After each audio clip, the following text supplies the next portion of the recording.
पुढील घटक काय आहे? चौकोनाचे लगतचे कोन. आता बघा, ज्या दोन कोनांमध्ये एक बाजू सामायिक असते त्यांना आपण काय म्हणतो रे? लगतचे कोन असे म्हणतो. लक्षात आलं का? आता बघा, चौकोनाला काय आहेत रे? 4 बाजू आहेत. इथे बघा, मी चौकोन काय काढला होता? तर मी चौकोन काढला होता PQ, इथे असणारा R आणि हा S. आपण काय म्हणतोय? ह्या आहेत चौकोनाच्या 4 बाजू. पण आता लगतचे कोन म्हणजेच काय? हे जे काही दोन कोनांमध्ये काय असते रे? एक बाजू सामायिक असते. म्हणजेच काय? इथे असणारा हा S हा एक कोन आहे. त्यानंतरनं काय आहे? हा R एक कोन आहे. लक्षात आलं का? ह्या कोनामध्ये काय आहे रे? RS ही बाजू काय आहे रे? कॉमन आहे. लक्षात आलं का? तर विद्यार्थी मित्रांनो, म्हणजेच जे काही चौकोनाचे लगतचे कोन आहेत ते काय आहे? RS, त्यानंतरनं RQ, QP. लक्षात आलं का विद्यार्थी मित्रांनो? म्हणजेच काय? जवळील. लक्षात आलं का? तर बघा, ह्यामध्ये काय आपण म्हणणार आहे? इथे असणारा P, इथे असणारा Q. ही एक बाजू, ही दुसरी बाजू, ही तिसरी आणि ही काय आहे रे? चौथी. लक्षात आलं का? बाजू 1, त्यानंतर बाजू 2, बाजू 3 आणि ही काय आहे रे? बाजू 4. लक्षात आलं का? दोन कोनांमध्ये एक बाजू सामायिक, त्यांना आपण काय म्हणणार आहे? लगतचे कोन असे म्हणणार आहे. म्हणजेच बघा, चौकोनाचे लगतचे कोन कोणाला म्हणायचे? ज्या दोन कोनांमध्ये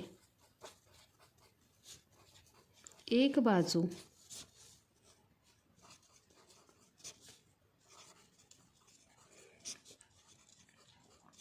सामायिक असते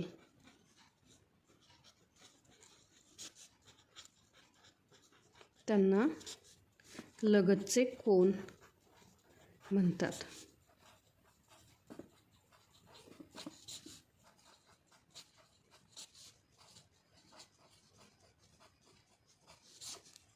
ह्या चौकोनामध्ये जो काही PQRS मध्ये मी काय म्हणलं? कोन काय आहे बघा? जो काही कोन आहे, कोन P व कोन Q. त्यानंतर दुसरा काय आहे? कोन Q व कोन R. कोन Q व कोन R. लक्षात आलं का? तिसरं काय आहे? कोन R व कोन S.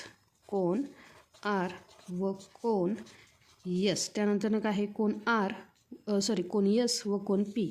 कोन S व कोन P. लक्षात आलं का विद्यार्थी मित्रांनो?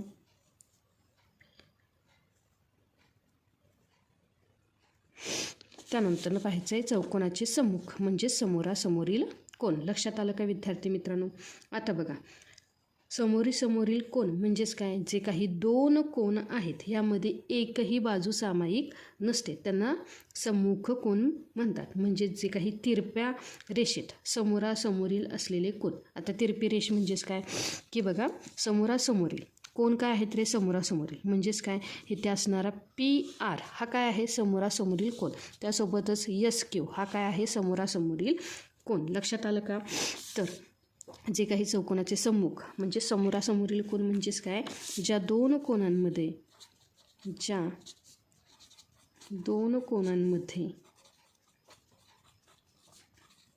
एकही बाजू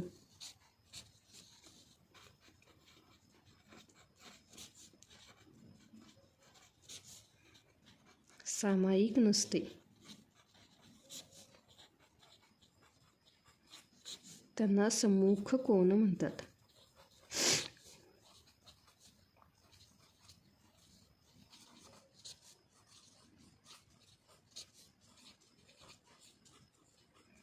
तर काय आहेत बघा ते? तर ते आहेत कोन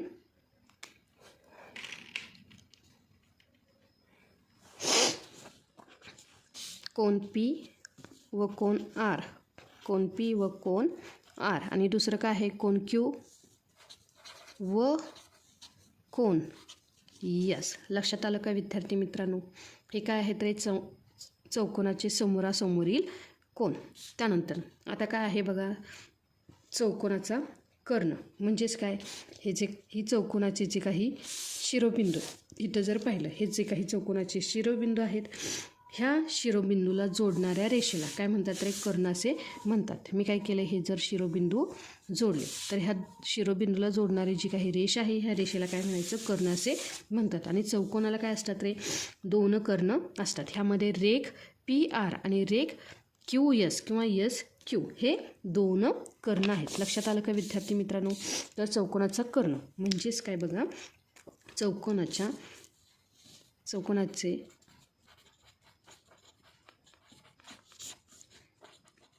समोरील शिरोबिंदू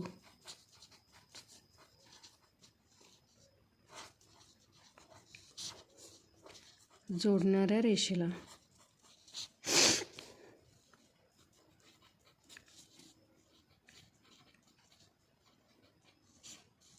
कर्ण म्हणतात. आणि काय आहे रे तो कर्ण? तर तो कर्ण काय आहे? PR आणि QS. लक्षात आलं का विद्यार्थी मित्रांनो? म्हणजेच रेघ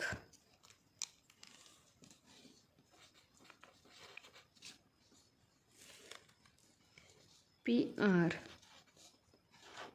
व रेघ काय असणार आहे?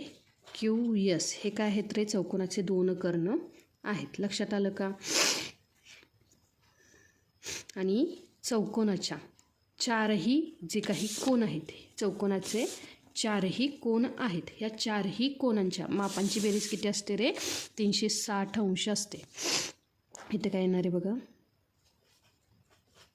चौकोनाच्या 4ही कोनांची बेरीज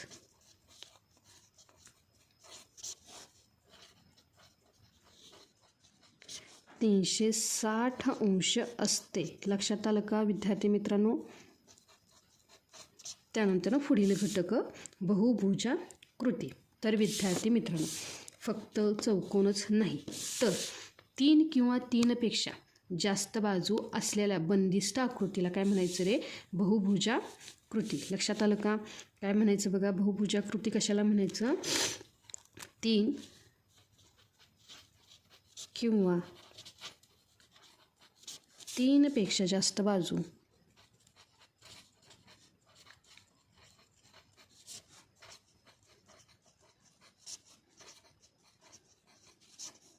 असलेल्या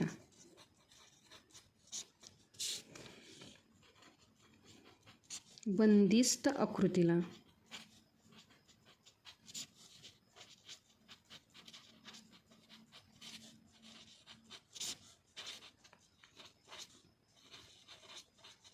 बहुभुजाकृती म्हणतात.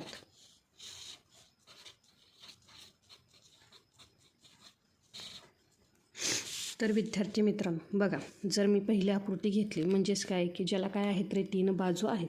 तर ती आकृती कोणती झाली रे? तर ती आहे त्रिकोण. काय आहे बघा, जी काही 3 बाजू आहे, तर जी काही 3 बाजू आहे अशा आकृतीला आपण काय म्हणतो रे? त्रिकोण. त्यानंतर जर त्या आकृतीला काय आहेत रे? 4 बाजू आहेत, तर त्या आकृतीला आपण म्हणतो चौकोन. काय म्हणतो? चौकोन. आणि ज्या आकृतीला 5 बाजू आहेत ह्या अशा आकृतीला आपण काय म्हणतो रे? पंचकोन. काय म्हणतो? पंचकोन. तर विद्यार्थी मित्रांनो, आज आपण काय केलं रे? चौकोनाचा पूर्ण बायोडाटा पाहिला. म्हणजेच काय, चौकोनाच्या लगतच्या बाजू किती आहेत रे? तर चौकोनाच्या लगतच्या बाजू आहेत 4. काय आहेत? चौकोनाच्या लगतच्या बाजू 4. चौकोनाच्या समोरील बाजू 2. जसे लगतच्या बाजू 4 आहेत तसेच चौकोनाचे लगतचे कोन हे 4 आहेत. चौकोनाच्या समोरील बाजू आणि चौकोनाचे कोन हे प्रत्येकी 2 आहेत. आणि चौकोनाचा कर्ण हे सुद्धा काय आहे रे? 2. अगदी महत्त्वाची गोष्ट ती काय आहे रे? चौकोनाची जी काही 4ही कोनांची बेरीज किती असते? 360 अंश. तर विद्यार्थी मित्रांनो, हा व्हिडिओ आवडला असेल तर लाईक करा आणि आपल्या मित्रमैत्रिणींसोबत शेअर करायला विसरू नका. अभ्यास असा करा की गणिताची होईल गोडी. मराठी लेक्चरवालीला भेटत राहा. यशाची गाठूया गुढी.